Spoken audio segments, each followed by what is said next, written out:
అందరికీ నమస్కారం. పిడుగులు పడే సమయంలో అర్జున, పాల్గుణ అనే నామాలను జపించాలని పెద్దలు చెబుతూ ఉంటారు.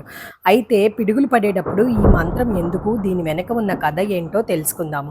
దీనికి సంబంధించి మహాభారతంలో జరిగిన ఒక కథ.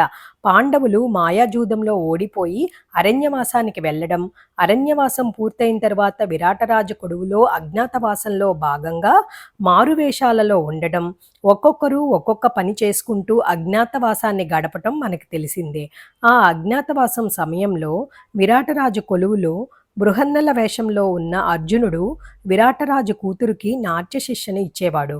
పాండవులు అక్కడ ఉన్నారని తెలుసుకుని వారి అజ్ఞాతవాసాన్ని భగ్నం చేయడానికి విరాటరాజు రాజ్యంపై దండయాత్ర చేస్తారు కౌరవులు. అప్పుడు ఉత్తర కుమారుడు కౌరవులపై యుద్ధానికి బయలుదేరుతాడు. బృహన్నల వేషంలో ఉన్న అర్జునుడు ఉత్తర కుమారుడికి రథసారథిగా వ్యవహరిస్తాడు. అంత పెద్ద సైన్యాన్ని చూసి భయపడి ఉత్తర కుమారుడు పరుగులు తీస్తాడు.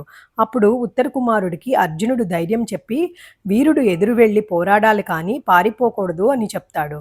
కౌరవ సైన్యాన్ని ఎదుర్కోమని చెప్తాడు. శమీ వృక్షంపై పాండవుల ఆయుధాలు ఉంటాయి, వాటిని తీసుకునిరా పోరాడదాము అని చెప్తాడు. శమీ వృక్షం దగ్గరికి ఉత్తర కుమారుడు వెళ్తుండగా బృహన్నల రూపంలో ఉన్న అర్జునుడు ఈ విధంగా చెప్తాడు.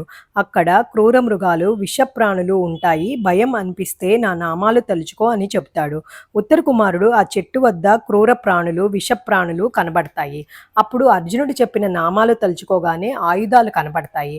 ఆ ఆయుధాలు తీసుకురావటం, అర్జునుడు వాటితో కౌరవ సేనను చీల్చి చెండాడటం మనకు తెలిసిన పురాణ కథ. అప్పుడు ఉత్తరుడు ఆ నామాల యొక్క అర్థం చెప్పమని అర్జునుని అడుగుతాడు. అప్పుడు అర్జునుడు ఈ విధంగా వివరించాడు.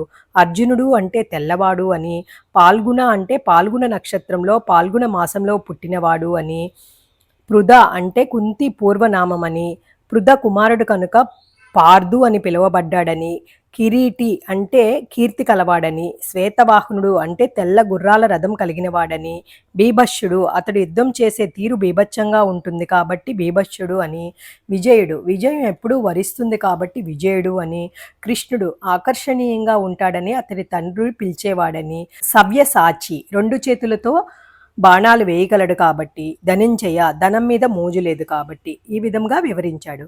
ఆ నక్షత్రాల సంధికాలంలో జన్మించటం వల్ల అర్జునుడు పిడుగులని అదుపు చేయగలడని, పిడుగులు పడుతున్నప్పుడు అర్జునుడిని పాల్గొన నామంతో మననం చేసుకుంటే పిడుగులు పడటం ఆగుతాయని, అలాగే ధైర్యం వస్తుందని పెద్దలు చెప్తారు.